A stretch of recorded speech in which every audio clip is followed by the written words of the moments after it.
This is a new day. This is a new day full of sound and light and expectation.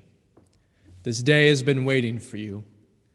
This day has been waiting especially for you, to embrace you, to guide you. This day has been waiting with open arms, just for you. This is the day we have been given. Let's not waste it. Come now, and let us worship together.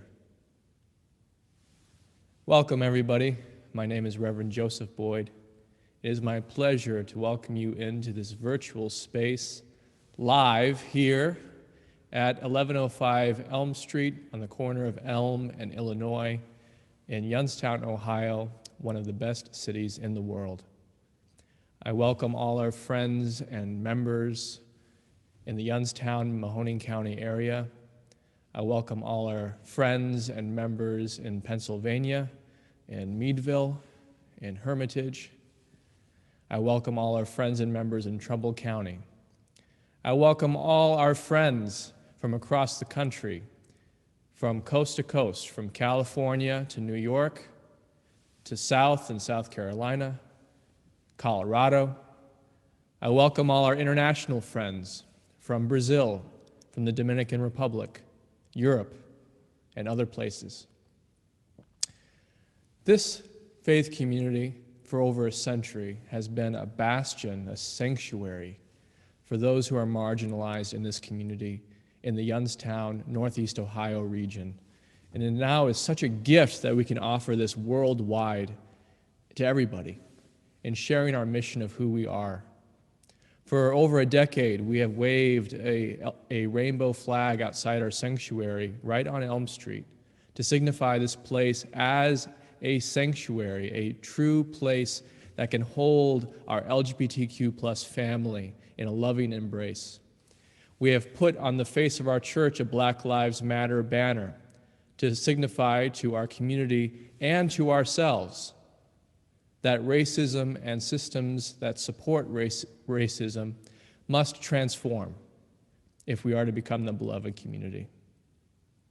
So I welcome you this morning, however you are, wherever you are, whether you're out for a walk, or you're on your couch, or you're at your kitchen table, wherever you are. I'm so glad that you could join us for this Sunday. We actually have a lot of events happening this Sunday other than just Sunday worship. Down in the chat box, you'll see a link for our religious education program. So if you have children under the age of 15 that would like to hang out with children their own age, there's a link down in the chat box they can click. If you have a separate device, they can join in at 11:30. If you have any teenagers at home between 15 and 18, and if you happen to live in the Youngstown area, there's going to be a physically distanced hike with masks in Ravenna, Ohio. And again, that information will be down in the chat box. I welcome you to join us after the service for a talk back, and also after the talk back, if you've been with us really since the pandemic, so going on, 7 months now. If you've especially only watched us virtually, we would love to get to know you better. So please stick around, and Karen Lapidus, who leads a nice circle called a Newcomer Circle, we'll take time to get to know you a little bit about what brought you to this, what you're gaining from it, any feedback you have. And we want to get to know your story a little bit, what your situation is like, especially if you're coming from out of state. We want to make sure that we can stay in touch with you. So please join us. That'll be following the service right after the talk back today. Again, if you're in the Youngstown area, there's going to be a Sunday sign rally on the corner of Route 224 and Route 7. So you're welcome to bring a sign that signifies your conscience during this time. So it could be a sign on voting, it could be a sign on Black Lives Matter, anything that speaks to your heart, you're welcome to join. Again, this will be physically distanced with masks, but it will be on Route 224 and Route 7. And you're welcome to join our congregation and sharing our signs for all the passing traffic and neighbors to see. And this this afternoon at 3 p.m., there's going to be a very important service. Um, Everyone knows this from across the country and across the world. There was a terrible tragedy at Tree of Life Synagogue in Pittsburgh, Pennsylvania. That's about an hour and 20 minutes away from where we are in Youngstown. It's where a shooting happened. It was a synagogue that was affirming the rights of immigrants in this country, and they were targeted by a person who targeted them due to hate. And this is the 2-year anniversary of that tragedy. And so myself and our next door neighbor, Road of Shalom, a Reformed synagogue, and interfaith leaders from across the city of Youngstown are going to be doing a joint service together at 3 p.m. And that was in your weekly update, the Zoom information for that event. But for some reason, if you skimmed that or didn't see it and you want to connect to that, you can email office@uuyo.org. That's office@uuyo.org, and we will give you that information so you can join. That's going to be at 3 p.m. today, Eastern Standard Time. And if you're interested in finding your center during this time, I also welcome you to join us on this channel, 7 p.m. Eastern Standard Time today, for meditation. It's been a real anchor during this time to have meditation that is led by a member, Linda Scharf, who is a Tibetan Buddhist practitioner. And it's open to anybody. So if you would like to find your center and people of like heart and like mind that are also finding their center and their breath during this time, join us on this channel at 7 p.m. And for our final announcement, I would like to go to Sarah Lown, who has an update about our stewardship drive. Sarah. Hi, everybody, and good morning. I want to give you all an update on our pledge drive. It's been very fun working with Lisbeth Lenore and Trudy Weatherby, and it's Trudy Weatherby's birthday today, so happy birthday to Trudy. We've completed our series of Zoom pledge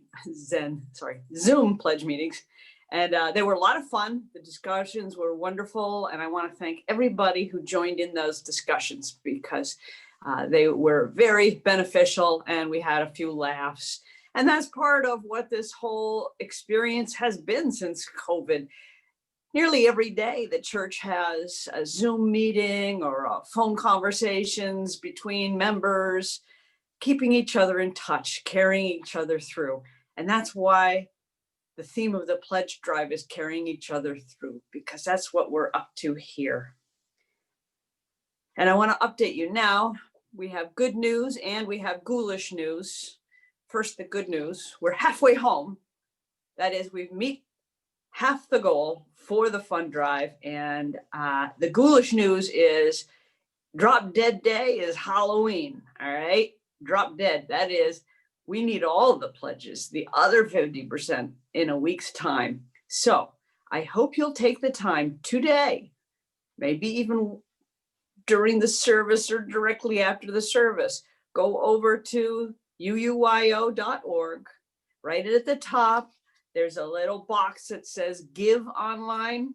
Just click that and follow the links, and it's very easy to do. And then you're done. And if you're anything like me, which I think over half of you are, I'll be doing it today because I waited to the last minute as well. So thank you. And I'm so pleased to know that we've had so much support already, and we're in the last leg of our journey, and I'm sure we're going to make it. Thank you. Hello, I'm Sue Ancelotti. When Reverend Joseph chose the subject of deep listening for the month, I immediately thought it would be educational for me, the big talker. I have learned deep listening requires the temporary suspension of judgment and a willingness to receive new information, whether pleasant, unpleasant, or neutral. It is practiced in Buddhism and sometimes called deep hearing.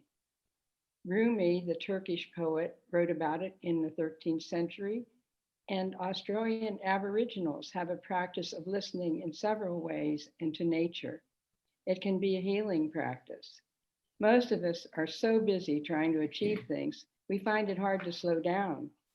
We are creatures of action when it might be healthier and better for us just to stop and take things in.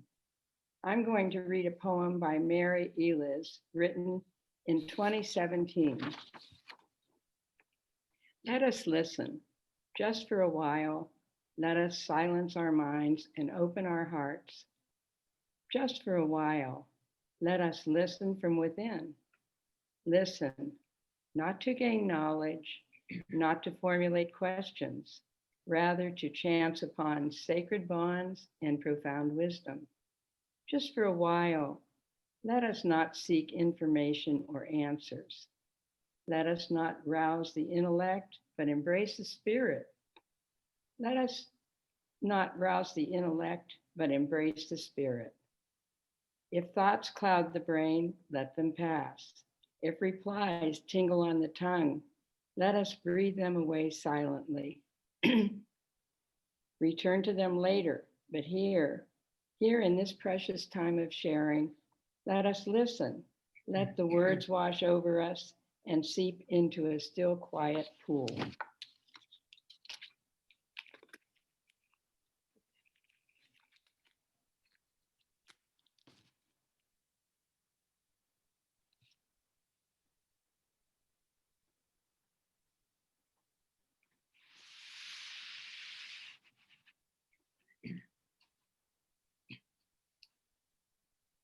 This is our covenant. Love is the spirit of this church, and service its law. This is our great covenant, to dwell together in peace, to seek the truth in love, and to help one another. Each month, we give to an organization that supports transformation in our community, which is the heart of our mission. In our church's historic commitment to the well-being of our community, we give 100% of our offering to those in need. UUYO's Give Away the Plate recipient for October is UU the Vote. The UU the Vote campaign, launched last year as a nonpartisan effort to promote and support democracy. Since then, UU the Vote has become a robust, transformative program that is renewing our collective promise to show up and make a difference. As of late September, UU the Vote, along with their partner organizations, has reached more than 1 million voters. The work that UUYO has done with the Reclaim Our Vote postcard initiative and the texting efforts through Outvote are included in that count. From state action networks to local congregations, Unitarian Universalists are not sitting this one out. In cities large and small, UUs are working alongside partners to take on racial justice, LGBTQ+ rights, climate justice, and more. UUYO has been receiving training, support, and resources from UU the Vote and UU the Vote Ohio. More information is seen and gotten at www.uuthevote.org. We will now receive the offering that supports the life of Youngstown, the Mahoning Valley, and the wider world.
Please join me for a few breaths, a few moments of meditation together.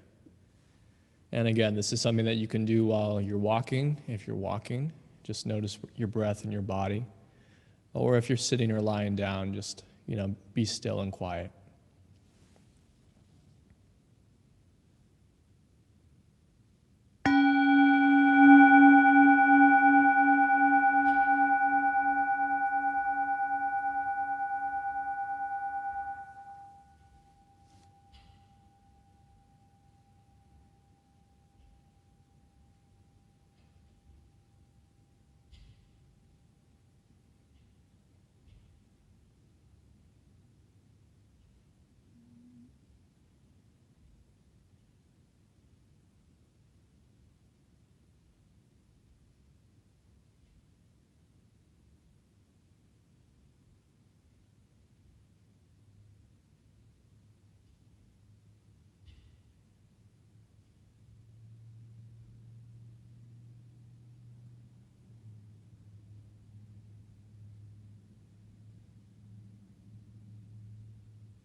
This is a reading entitled History's Road by Clyde Grubbs and Marjorie Bowens Wheatley.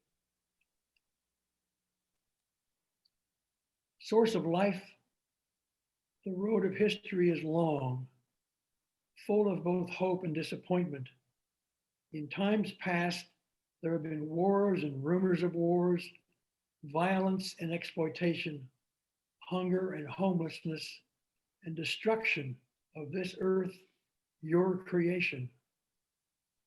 We have become a global village with a growing realization of how fragile this earth is and how interconnected we are to each other and to all creation. We cannot continue to live in the old way. We must make a change, seek a new way, a way toward peace with justice and a healthy planet. O great creative spirit, you have given a vision of the good, and we yearn for a new way. But where do we find the courage to begin this work? We know that a different tomorrow is possible, but how can we find it? We think of the prophets, women and men who voiced unpopular opinions, who made personal sacrifices, and sometimes lost their ways and their lives for the sake of justice. We think of Isaiah, who called out to let those who were held in captivity go free, to give solace to the poor and homeless. Let us be inspired by all who work to overcome misery, poverty, and exploitation. We think of Harriet Tubman, who called out to people of goodwill to join her on an underground railroad to lift a dehumanized people from the bondage of slavery to the promise of freedom, even when it meant challenging unjust laws. Let us be inspired by those who are outlaws for freedom. We think of Gandhi, whose belief in soul force, the witness to love's truth, helped to overthrow the oppression of an empire and gave witness to the way of nonviolent action. Let us be inspired to become witness for peace. We think of Chief Seattle, who reminded us that we belong to the earth and not the earth to us. Let us be inspired by all those who work for the healing of creation, of Mother Earth and all her creatures. Who are the prophets who inspire you? They may be well known or known only to you, offering personal inspiration, courage, and hope. May they join a great cloud of witnesses to a new way of life, the way of peace and justice, the way of justice lived according to the way of peace, the beloved community.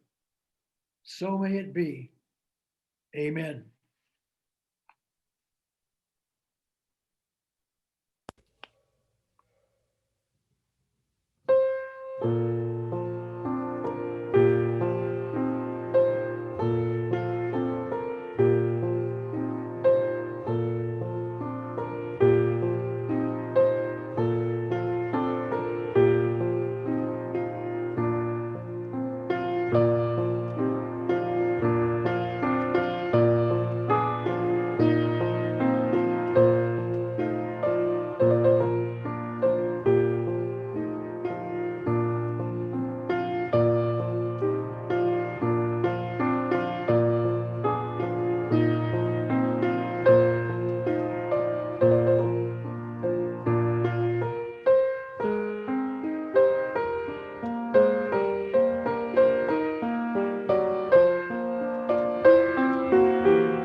In the years of giving sermons, I discover topics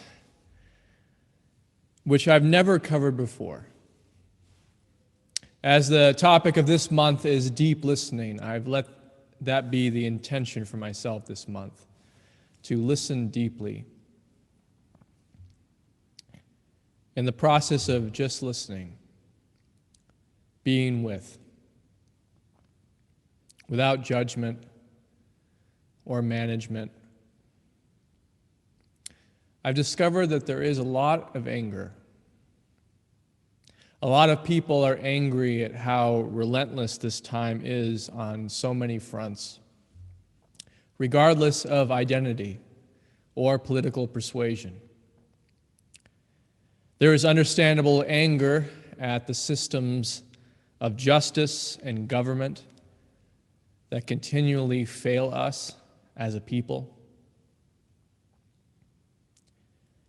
There is anger at the lack of concern for both our health and our economic well-being. You don't have to think too hard to find something nowadays to be angry about. Today is the day when we're going to engage anger for what it is, what it often is, and what it could be. It's a time that we address the very palpable, strong anger in ourselves and in our community expressed in diverse ways. My hope is that this becomes a back and forth conversation, something that we can explore together from our own experience and the experience of those that we love, so that we can find together the different facets of anger and what those facets might be teaching us about kindness during this time. First, I would like to offer you my initial thoughts and experience of anger. The first image that comes to my mind as I think about anger is a pot of boiling water on a stove. I identify anger with heat, with great power that can literally warm up a room or burn down a house. I think of the flame that we light every Sunday in our chalice, a power that we treasure, a power we see as sacred and worth using. I see that anger without clarity or purpose is much like a boiling pot that has been left with a lid on. In time, the pot will boil over, leaving water all over the floor and a big mess to clean up. But I see for the cook who knows how to use boiling water, that very heat that boils the water, when mixed with other ingredients, potatoes, greens, seasonings, carrots, vegetables, when all of these ingredients go into the pot, it comes together and becomes a delicious and rich meal, something nourishing. For the cook, the boiling water is the start of the recipe. The first step before you mix the other ingredients to make something pleasant, tasteful, and nourishing. In this case, the boiling water eventually can bring a family together. It can bring friends together. It can bring a whole community together. And it can allow us to really feast on our life. Any emotion in excess seems to lead to harm. In the same way, we would be limiting ourselves if we only ate boiling water. It would hydrate us, that's true, but it would come at a cost. It may burn us, scald our mouth, even as it kept us alive. It would leave us in time feeling hungry and undernourished. It may make us hangry, a term maybe some of you have heard. It's the combination of anger and hunger. Without knowledge and access to these other ingredients, we are left with scalding water, which can help us live for approximately 28 to 40 days before the body is unable to be sustained on just hot water.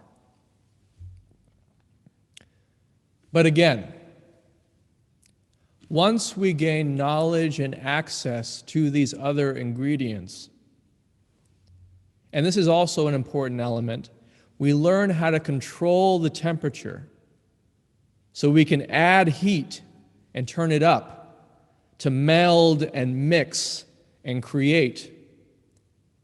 And when we learn how to lower it so that we don't burn ourselves or burn those that we're trying to nourish. It is funny that this thought occurred to me because honestly, I have much more experience with anger than I do with cooking. I have known the kind of anger that can lead to destruction. I have known anger that comes from deep hurt and a sense of not being listened to or taken seriously. I see this kind of anger out on the streets in our communities. I see people who have been intentionally marginalized and ignored for so long that anger is the only way it seems that their life is beginning to even register on our national conversation. I see such a deep apathy in our systems that now seem threatened or perhaps being reformed, or at the very least challenged, in large part due to the energy that comes from hurt and being silenced. When I was younger especially, I loved anger without any kind of moderation. I would love to turn it all the way up and just see what happens and lose myself in it. It would often lead to some kind of conflict or destruction. Destruction of property, a yelling match with those who disagreed on a sensitive topic, name calling, fighting. In my late teen years, after enduring major losses and not having the tools to grieve properly, anger was a kind of refuge where I thought that I found myself, my own agency, my place of not feeling like a victim of circumstance. I really liked the sense of control that anger seemed to give me. And it did make me feel powerful. And it made me feel what I thought was fearlessness, even though actually I see now that there was a deep fear and vulnerability underneath that at the time I wasn't able to access. It wasn't until college that I saw that this might not be a sustainable or wise path, relying on anger as my only source of food and nourishment, my only source of power and agency. I remember getting into a bad fight with a roommate over something that I don't even remember, and I threw the remote control against the wall, and the remote control busted into pieces. And I saw the look on my roommate's face, and he just looked confused. Like, what is even happening here? And then I realized I was confused. I didn't know what was happening here. I didn't really know what was happening inside me or out. That was the first aha moment. The second aha moment that really changed things for me was when I worked at a summer camp in Northern California called Camp Avery. It was a summer camp for children whose parents had been incarcerated in California. One of the kids at that camp was 8 years old. His mother was in and out of prison due to an addiction to drugs. And due to the 3-strike rule in California, she was going to be in prison until he was an adult. So he was 8 years old, living with his grandmother, and he was just too much for her. He was 8 years old and had so much energy. And so she sent him to the summer camp so she could get 3 months off. At first, everything was going okay with this boy. He seemed to more or less be getting along with the other kids and enjoying himself, even though he was pretty quiet. But on the third day, out of nowhere it seemed, he bolted and ran away from the group that was doing an activity. A group of counselors, including myself, ran after him to see where he was going. And he ran into one of the cabins. And once he was in the cabin, he began throwing everyone's clothes all over, just randomly, all over the place. He then pulled out all the mattresses and the box springs, and he began punching holes in the box springs. This seemed to go on forever, but probably went for about 2 or 3 minutes. The other counselor who was with me was about 20 years older, and he had an instinct which at the time I did not have, and it was an instinct that proved to be very useful, very healing, and appropriate. He just simply started walking toward the boy, and in almost a whisper, he just kept saying, "It's okay. It's okay. It's okay." And then as he walked toward the boy, he was able to finally get him and gently restrain him. And then the boy started punching him, but he was so much smaller, this only went on for a few seconds. And it didn't take long before the boy just started to cry and just go limp. All the time, the counselor just kept saying, "It's okay. It's okay. It's okay." That was the moment for me. Seeing how close rage was to hurt, and also seeing how close healing and connection are if we know it and can access it.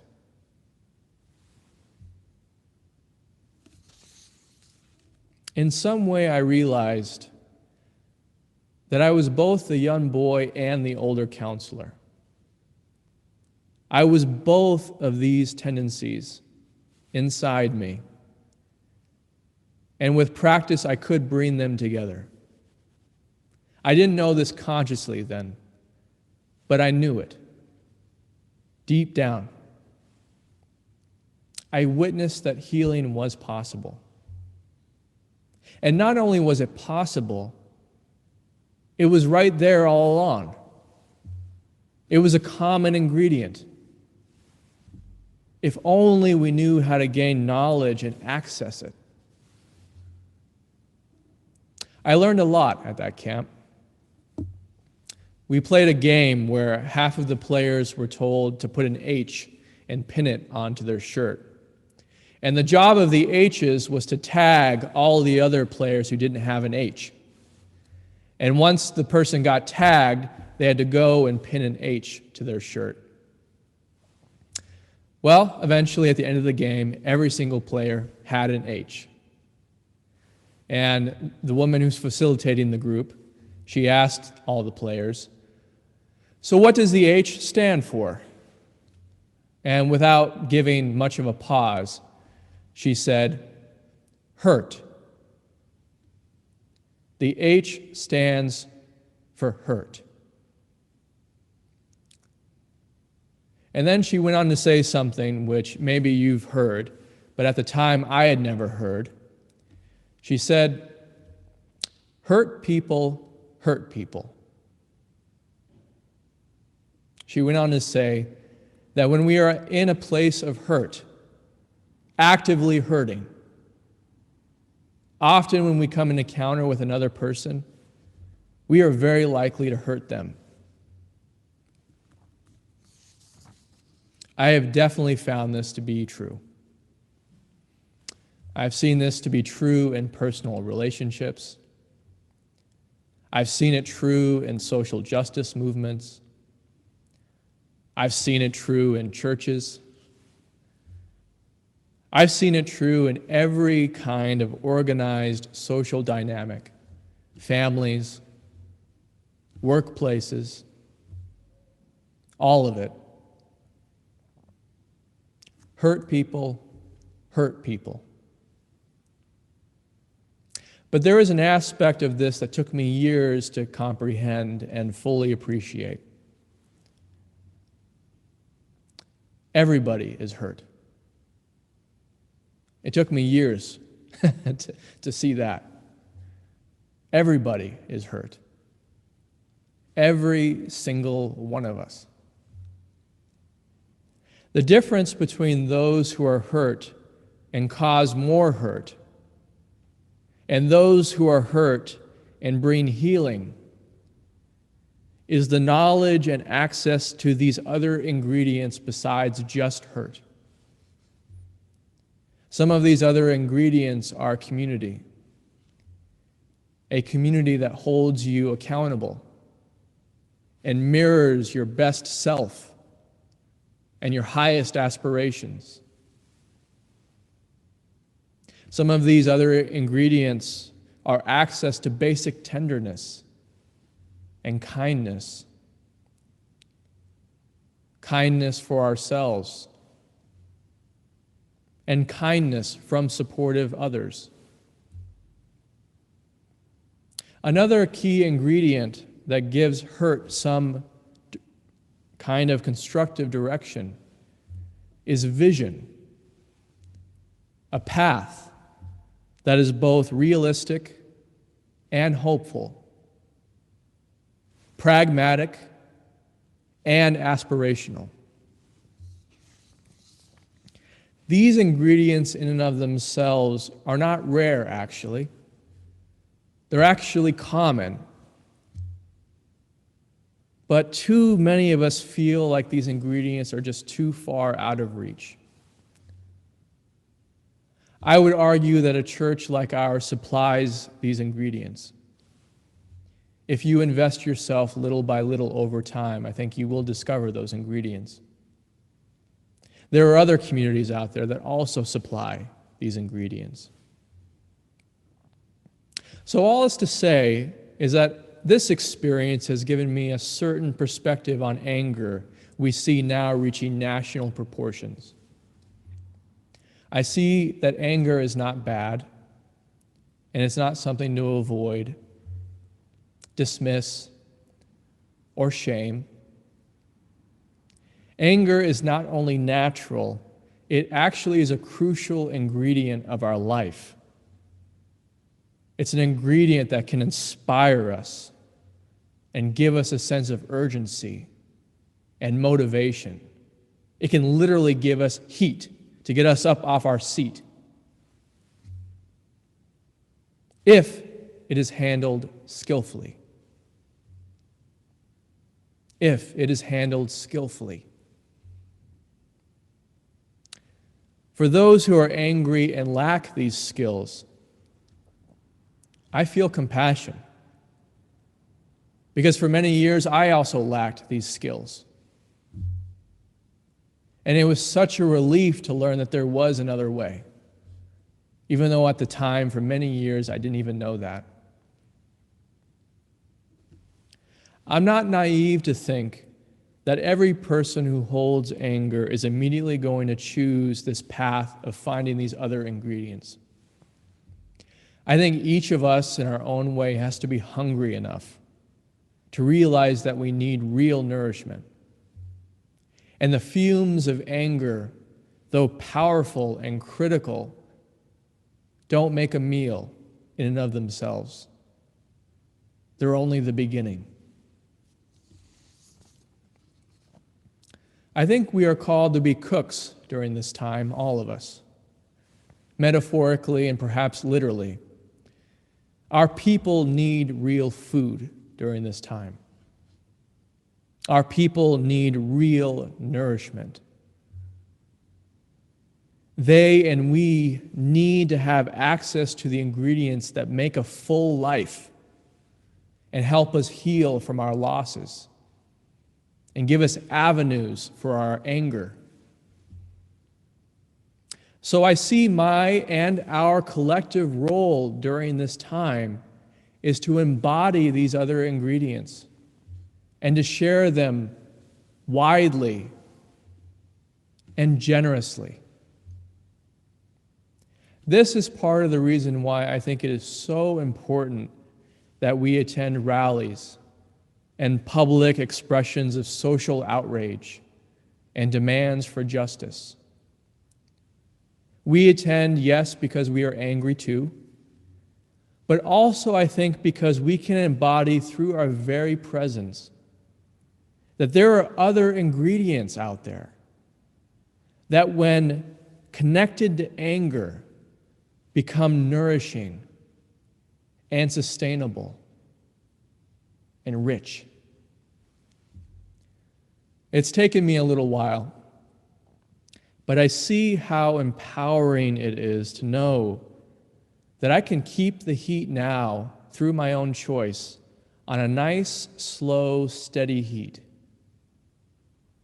I can keep the passion and anger alive just enough that it can become useful and not use me.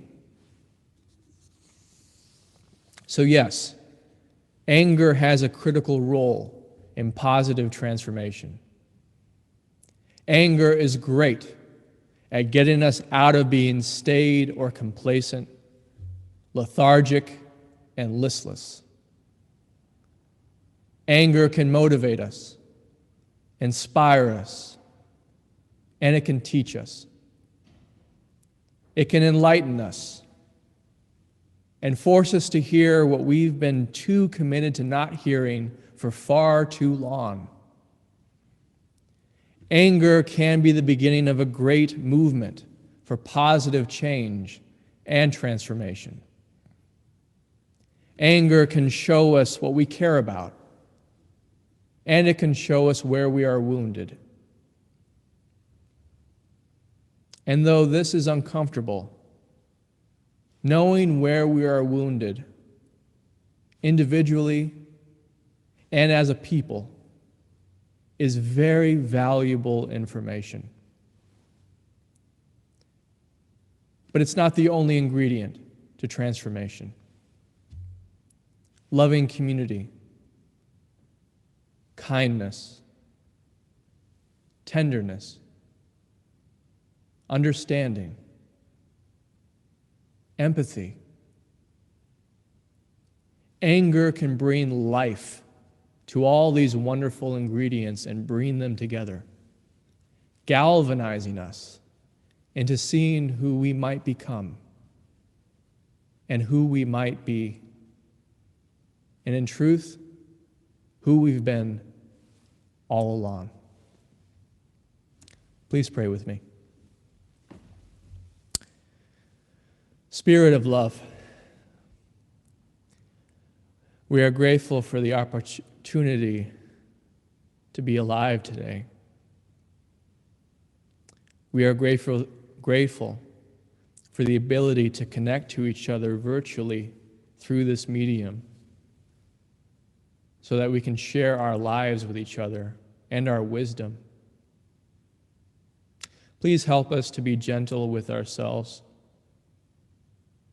Please help us to lead with understanding and curiosity rather than judgment or fear.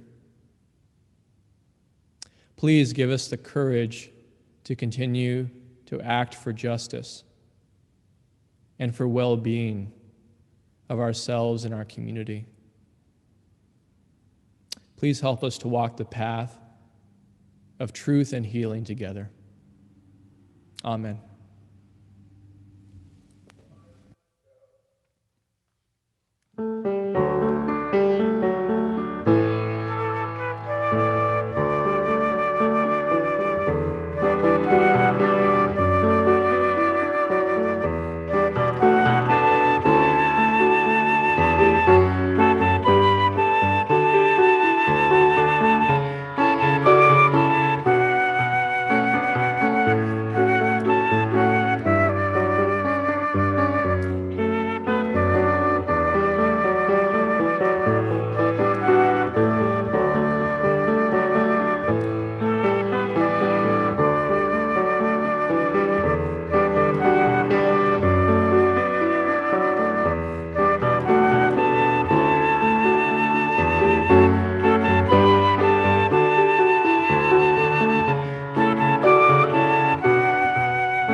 We extinguish this flame, but not the light of truth, the warmth of community, or the fire of commitment.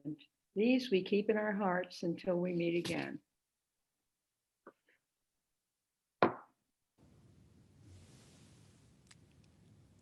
As you depart, please remember the one great fact: you are loved and never truly alone.